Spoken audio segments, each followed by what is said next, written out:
असंगठित अर्थव्यवस्था पर दूसरा बड़ा आक्रमण जीएसटी। जीएसटी यूपीए का आइडिया था। एक टैक्स, कम से कम टैक्स, साधारण सरल टैक्स। एनडीए का जीएसटी बिल्कुल अलग है।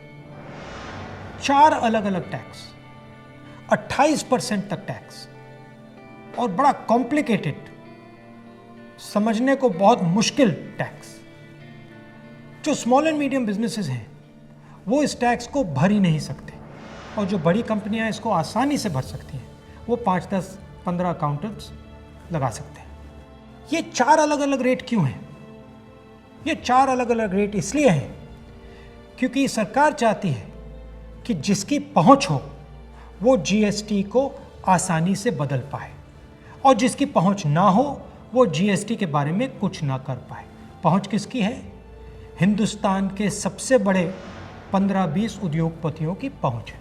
तो जो भी टैक्स का कानून वो बदलना चाहते हैं वो इस जीएसटी रेजिम में आसानी से बदल सकते हैं। और एनडीए की जीएसटी का नतीजा क्या है कि आज हिंदुस्तान की सरकार स्टेट्स को जीएसटी का पैसा ही नहीं दे पा रही है। प्रदेश एम्प्लॉइज को, टीचर्स को पैसा नहीं दे पा रहे।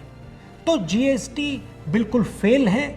मगर ये सिर्फ फेल नहीं है, ये एक आक्रमण है गरीबों पर, स्मॉल एंड मीडियम बिजनेसेस पर। जीएसटी टैक्स की व्यवस्था नहीं है, जीएसटी हिंदुस्तान के गरीबों पर आक्रमण है।